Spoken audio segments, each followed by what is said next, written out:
प्रिय विद्यार्थियों, gene cloning का पार्ट 2 लेकर आपके सामने प्रस्तुत है।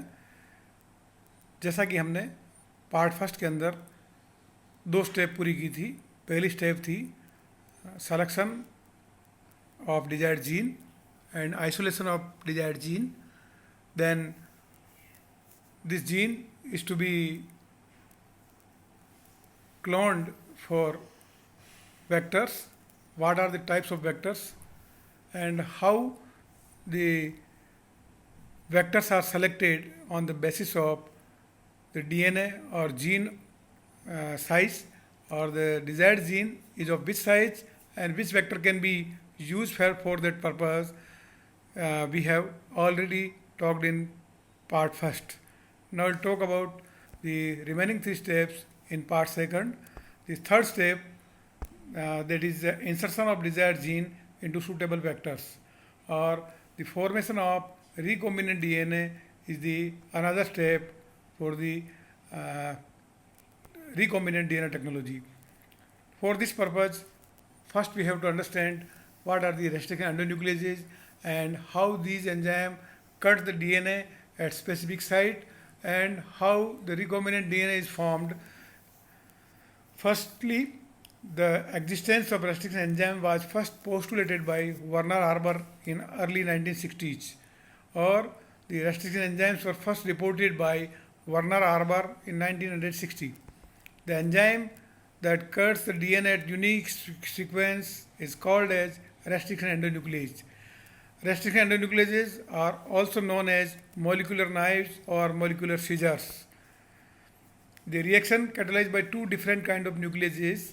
The first is exonuclease, which removes nucleotide from the end of DNA molecule, and endonuclease that breaks internal phosphodiester bond of DNA. So here in the diagram or in the slide you can see the action of exon endonucleases are shown, how exonuclease removes the nucleotide from the cut ends of the DNA, whereas the endonuclease cuts DNA at the internal sites of DNA. The restricted endonucleases are the enzymes which cuts DNA for 2 ends. One is the sticky ends and another is blunt ends. Sticky ends, we mean here that if restricting endonuclease cuts the staggered sites in the DNA, which can combine together to form a circular DNA, whereas in blunt ends where restricting endonuclease cuts DNA at the similar site and there are no staggered sites are cut down. The types of restricting endonucleases. Restricting endonucleases are mainly of 3 types: type 1, type 2, and type 3. The type 1 enzymes are the bifunctional enzyme. Both endonuclease and methylase activity are done by the type 1. The type 2 enzymes are the unifunctional enzyme and which are separate endonucleases and methylase activity. And type 3 is the bifunctional enzyme with both endonuclease and methylase activity. The protein structure of type 1 is 3 different type of subunits are there. Then in type 2, the 2 identical subunits are there, and in type 3 there is also 2 different subunits are there. The restriction requirements for type 1 enzymes are the ATP, magnesium ion, and S-adenosine methionine, whereas for type 2 it is magnesium ion, and for type 3 is ATP and magnesium ion. The cleavage site for type 1 enzyme is random up to 1000 base pair away from the restriction sites, whereas type 2 8 or near restriction sites, and type 3 is 24 to 26 base pair 3 days end to the restriction sites. The examples are given here. The type 1 enzyme is EcoB, and the type 2 enzyme is EcoR1, and type 3 is EcoP1. The types of restricting endonucleases are also shown in the table, where the type 1 enzyme has a cleavage and methylase activity. ATP is required here, and the cleavage site is a random site distant from the recognition site. The type second enzymes are the used for only cleavage. No ATP is required for that purpose, and it cuts within recognition site. Whereas type third enzyme has the function of cleavage and methylation. ATP is required for that, and random sites near recognition site. Here in the diagram, restriction enzymes make the double stranded cuts in sugar phosphate backbone of DNA, producing cohesive or sticky ends. So here in the diagram, we have shown that how staggered ends are cut, how blunt ends are cut together, and how they are combined together to form a recombinant DNA molecule. Then nomenclature of the restriction endonuclease enzyme, how they are nomenclatured. The EcoR1, here is the example of the restriction endonuclease. So E stands for here genus of the bacteria from which it is extracted, and this is Escherichia, the genus from which this enzyme was extracted. CO is for the species coli. The Escherichia coli is the bacteria from which this enzyme is extracted. RY13 is the strain, so R is mentioned in the name of the restriction endonuclease, and first is the first identified in order of identification in the bacterium. So how these restriction endonucleases are nomenclatured are given in the slide, for example. Now, frequency of recognition sequence is the restriction site of 6 base pair will occur on average every 4096 bases. Here are the examples given for the restriction endonuclease enzymes, how they are extracted from which bacterium, what are their recognition sequences, and what type of fragment and they are produced. First example here given is the BAMH1. It is the restriction enzyme which is obtained from Bacillus amyloliquefaciens. A recognition site has been given is GCA-TCC, 5 days 3 days end, and 3 days 5 days end is just reverse of above CCT-ACC, and it counts cohesive sites. And many more examples are given in this slide, like Kate cough, the Trahal, EcoR1, EcoR second, HEI second, HIND second, HPA second, and many more. How there are the recognition sequences of these enzymes are there, and how they cut the restriction fragments, that cohesive ends or the sticky ends. Things to know here: the restriction enzyme that recognizes the same recognition sequences and cut in the same location are called as isozymers, and example is SPH and BBU. The enzyme that recognizes the same sequence but cut it differently, then they are called as neosizomers. Example has been given SMA1 and XMA1. And third, the enzymes that recognize slightly different sequence that but produce the same ends are called as isocodamers. Example is SO3 and the BMH1, which cuts the same sequence, that is 5-GATC, 3 days end. There are 5 methods for inserting desired gene into vector DNA. First is the sticky end ligation, second is blend end ligation, third is joint with linkers, and fourth is joining with adapters, and fifth is homopolymer tailing. The sticky end ligation much more efficient in this process. The staggered end have the similar base pairs which pairs together, and the 2 bonds are synthesized by DNA ligases, and these ends are easily can be they are cohesive sites, so they are very sticky and they combine together to form a recombinant DNA molecule. Then the blunt end ligation, here there is 2 bonds are synthesized by DNA ligase between the blunt ends in the DNA strands, which are cut by the restriction endonucleases, and they are joined together.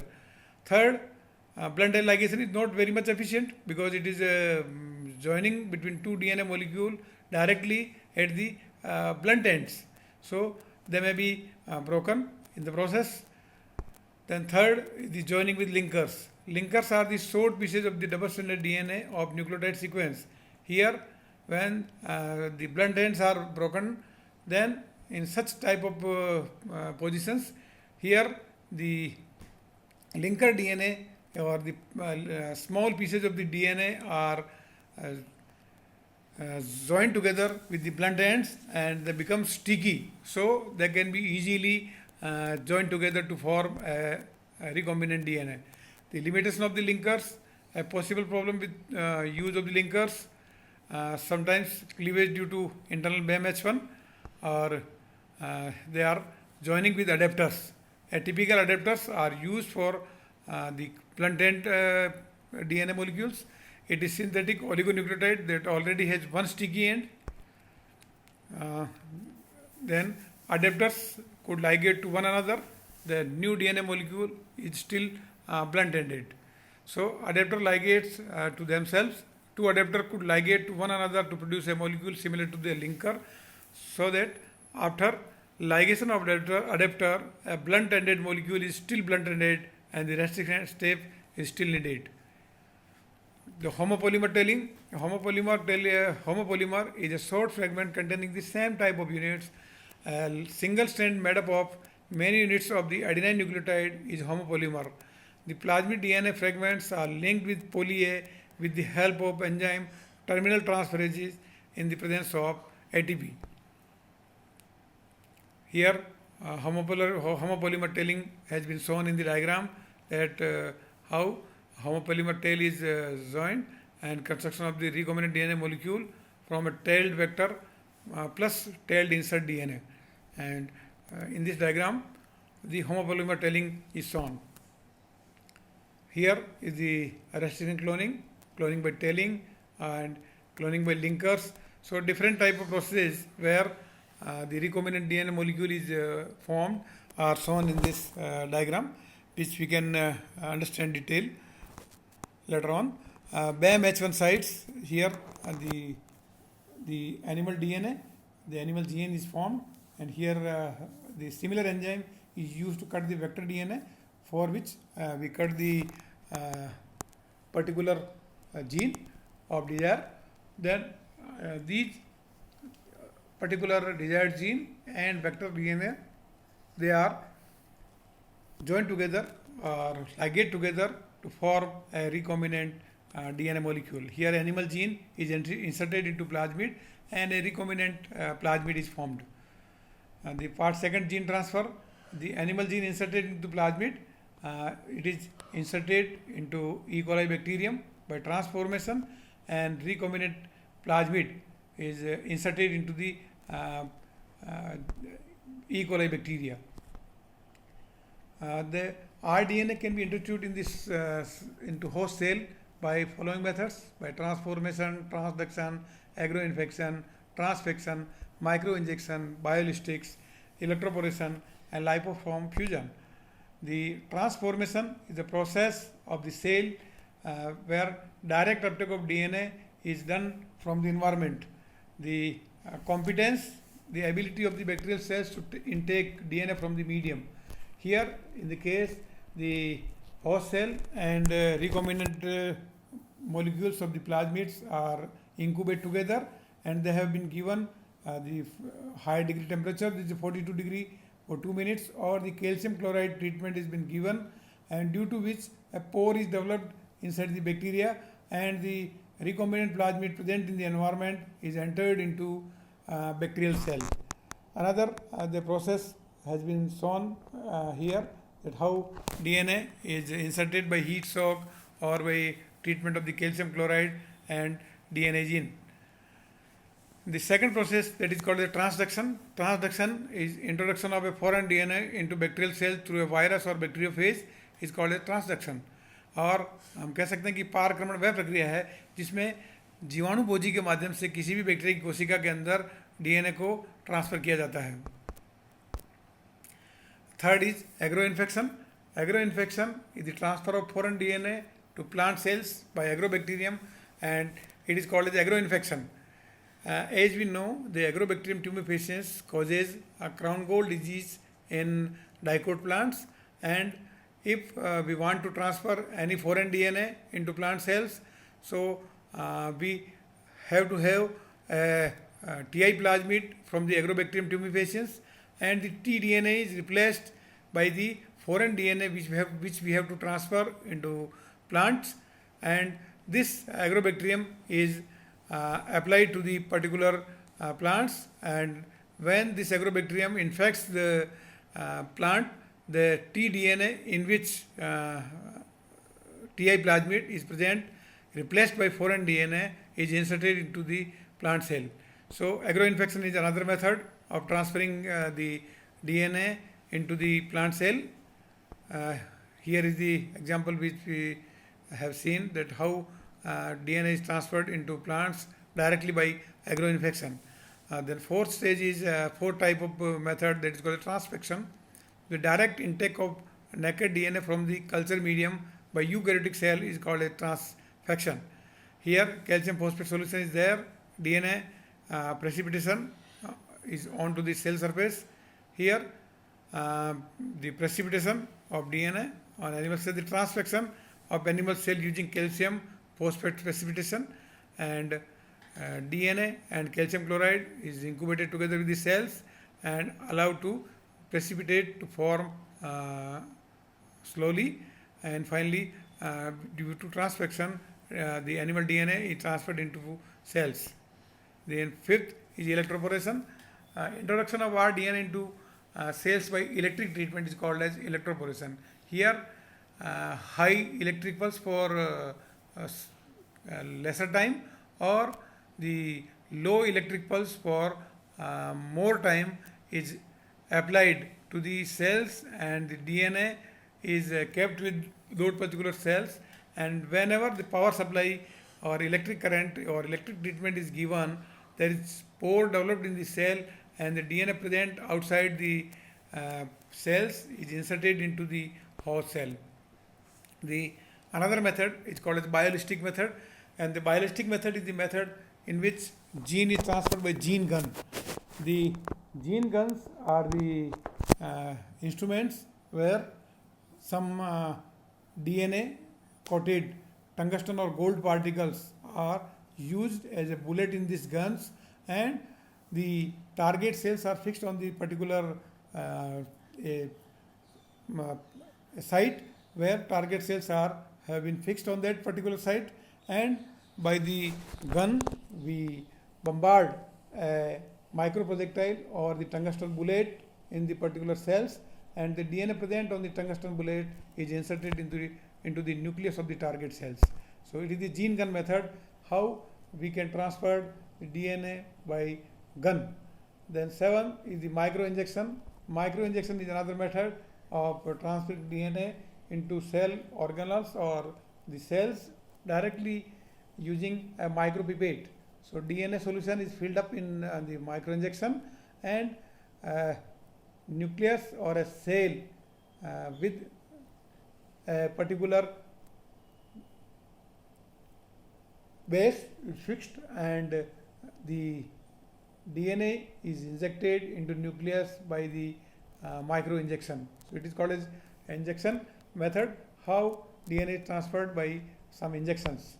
Another method is called as liposome fusion, or liposomes are the lipid vesicles or the phospholipid vesicles which contains the particular membranous structure in which DNA is loaded, and these liposomes are fused with the particular cells, and when these liposomes are fused with that particular cells, they transfer their DNA into particular cell.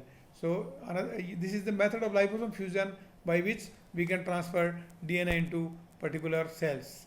The last step, the identification of the recombinants, how recombinants are formed. The host cell containing recombinant DNA are called as recombinants or transformants. Selection is there where some sort of pressure is applied during the growth of the host cells containing rDNA. The cells with the desired characteristics are therefore selected by their ability to survive. Then screening, It is a procedure by which a population of viable cell is subjected to some sort of analysis that enables the desired sequence to be identified. Screening requires method that are the highly sensitive and specific.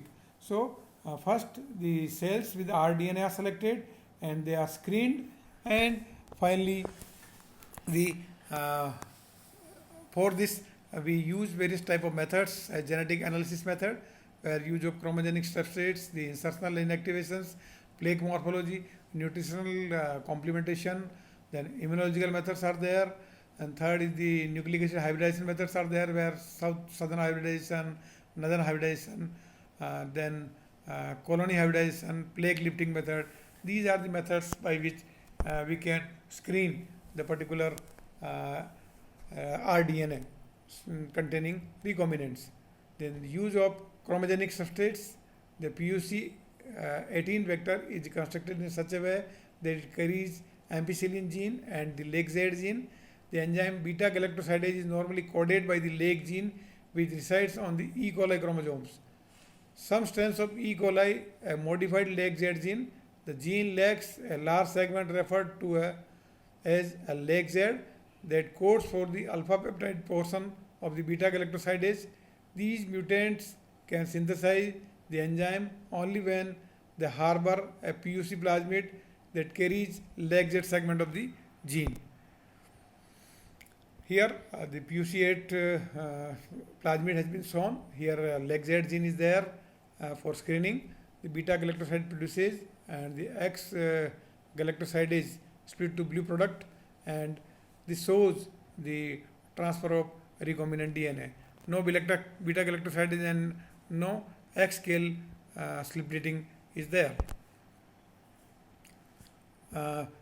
Insertional inactivation is another method for the screening, and the plaque morphology, as I have earlier told, that plaques derived from the cloning vectors will be slightly turbid due to survival of some cells that have some lysogens, and by the plaque morphology they have been identified.